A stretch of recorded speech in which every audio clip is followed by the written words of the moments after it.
Boko Haram est soutenu. Boko Haram est financé. Boko Haram a reçu des matériels, y compris des matériels blindés sur le terrain. De qui, je ne le sais pas.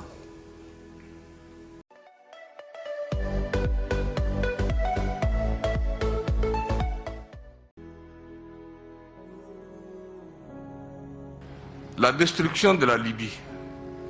Mon frère disait que c'était le travail inachevé. Non, le travail a été achevé.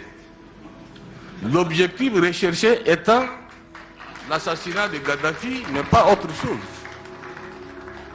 Pas autre chose. Donc, disons-nous que le travail a été achevé. Mais ce qu'il n'a pas eu, c'est le service après-vente. C'est le service après-vente qu'il n'y a pas eu.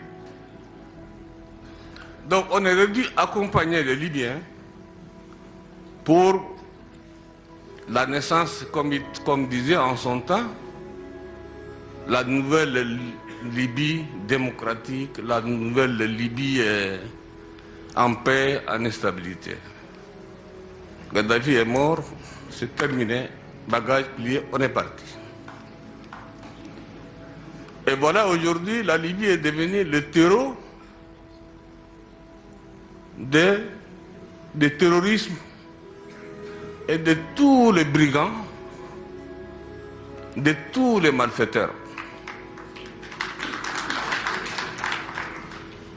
Les Libyens sont désœuvrés, ils ne savent pas à quel sein se vouer. Les Libyens de souche, pas les étrangers qui viennent détruire le pays. Le Mali, c'est une conséquence directe de la destruction et du désordre de la Libye. Le Boko Haram n'avait pas de force, ni du matériel. Le Boko Haram, c'est aussi une conséquence directe de la destruction de la Libye. Au Cameroun, la guerre Boko Haram au Cameroun, c'est aussi les conséquences directes de la destruction de la Libye. Les armes qui circulent dans l'Afrique au sud du Sahara, jusqu'au rivage, je dirais de l'Équateur, ces armes-là vont aller encore plus loin. Vous savez très bien, et tout le monde sait, que la Libye fait partie des pays les plus armés en Afrique et je dirais même au monde, au temps de Kadhafi. Toutes ces armes aujourd'hui se trouvent dans la nature. Mon frère Ibrahim Boubacar Keïta, je ne dirais pas Ibeka encore,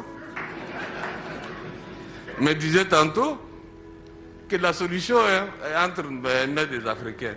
Monsieur le Président, mon frère, la solution n'est pas entre nos mains.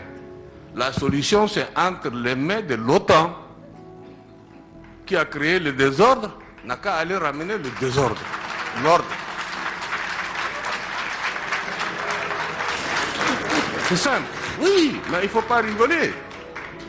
Il ne faut pas rigoler. C'est notre vie. C'est l'Afrique qui est en danger. C'est l'Afrique qui est en danger. Les Nations Unies qui ont donné le quitus sont responsables aussi. Donc, aucune armée africaine ne peut aller détruire en Libye le terrorisme. Je ne dis pas le peuple libyen. Les populations libyennes, quelles que soient leurs origines, quelle que soit leur idéologie, peuvent dialoguer et trouver une solution. Mais là où le bas blesse, comment peut-on négocier ou dialoguer avec les intégristes, avec les fondamentalistes? C'est impossible, il n'y a pas de dialogue. Et ce sont ceux-là aujourd'hui, ceux-là qui font le jeu en Libye. Donc il n'y a que l'OTAN qui a les moyens nécessaires, comme ils l'ont fait pour faire partir Kadhafi, pour assassiner Kadhafi, à aller assassiner aussi les terroristes là-bas. La base, c'est là-bas. On tue un serpent par la tête, mais pas par la queue.